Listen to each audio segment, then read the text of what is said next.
Je m'appelle Valio, je suis assistant GIS au sein de Inops Data Center. Notre travail est la cartographie et le web mapping. Dans le cadre de cartographie, nous travaillons sur des projets des personnes déplacées dans les camps au Nord Kivu et le projet STAREC, le projet de stabilisation de l'Est de la République démocratique du Congo.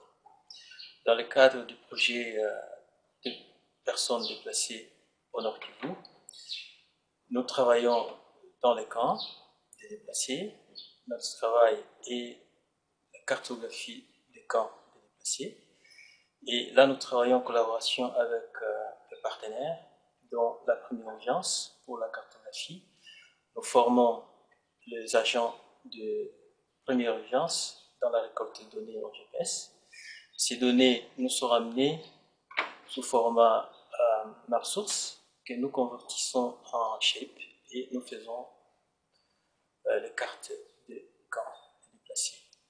Et dans ce même ordre d'idée, nous faisons les cartes de suivi des personnes déplacées, notamment lorsqu'ils souhaitent rentrer dans leur mairie d'origine. Et le deuxième projet, le projet STAREC, nous faisons des cartes de groupement et nous le faisons par la méthodologie de cartographie participative que nous appelons communément la community mapping. Le travail est donc fait à l'origine par les populations locales, à travers les chefs de groupement et les notables. Ils dessinent eux-mêmes leur groupement en y mettant les localités. Et par suite, nous formons les gens dans la prise de données GPS et la prise de données par les téléphones mobiles Android. Ils récoltent les coordonnées des villages qui nous rapportent et nous le mettons sur la carte que nous allons améliorer en se basant sur la carte primitive qui a été dessinée par la population locale. Et lorsque nous avons les données, ces données-là sont renvoyées dans notre base de données et nous lions notre logiciel ArcGIS, MapInfo ou QGIS, nous le lions à la base de données en faisant des requêtes SQL. Ces requêtes ont été faites avant par les gestionnaires de la base de données qui, normalement, nous envoyaient des tables sous format Excel selon la demande et nous les convertissons à Shape et par la suite nous faisons nos cartes. Mais pour l'instant, nous sommes liés immédiatement par la base de données parce que nous avons eu l'identifiant commun. Il y a moyen de faire une connexion directe avec les bases de données à travers une connexion OLS. Donc en ce moment-là, on peut immédiatement faire une requête nous-mêmes, même en absence du gestionnaire de la base de données. Dans l'avenir, nous pensons que la meilleure des choses serait de migrer vers PostgreSQL. En ce moment-là, nous serons en mesure de faire beaucoup plus d'analyses beaucoup plus avancées et des requêtes beaucoup plus précises. Mais pour l'instant, comme la base n'est pas encore totalement faite, nous attendons un tout petit peu et sinon la finalité est d'aller vers le PostgreSQL. En ce moment, nous serons déjà beaucoup plus fixés sur les modalités de l'utilisation des téléphones mobiles et la collecte des données par ces téléphones-là, donc les téléphones Android.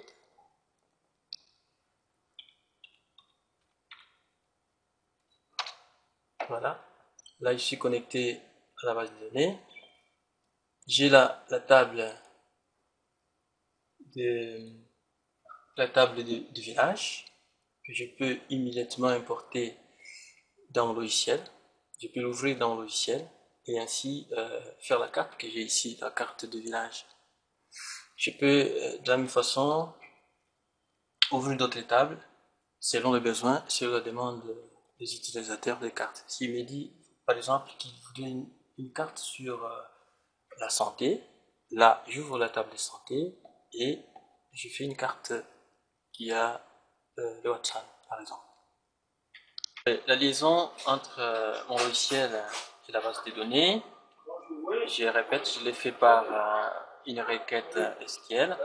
Cette requête m'a permis d'avoir la table que j'ai devant moi ici. Il s'agit d'une table d'école.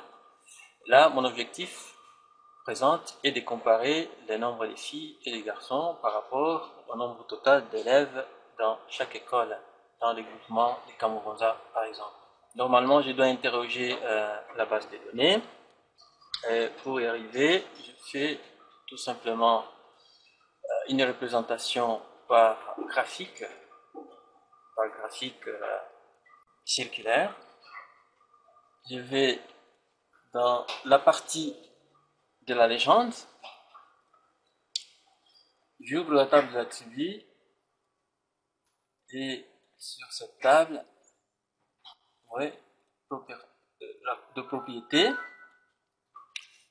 je suis sur l'interface des symbologies, des symboles, et je choisis donc le graphique circulaire. Dans le graphique, je veux représenter les nombres d'élèves garçons et les nombres d'élèves filles. Et je choisis une taille de 6 et la variable de comparaison est le nombre total d'élèves. Et là-dessus, j'obtiens, si je dis appliquer, j'obtiens une table, une carte, qui est là, voilà, j'obtiens la carte, les nombres d'élèves filles en rouge et les nombres d'élèves garçons en vert et les totaux d'élèves dans l'école écrits sous chaque graphique. Je peux bien dire, dans telle école, il y a beaucoup plus de filles ou beaucoup plus de garçons par rapport au nombre total.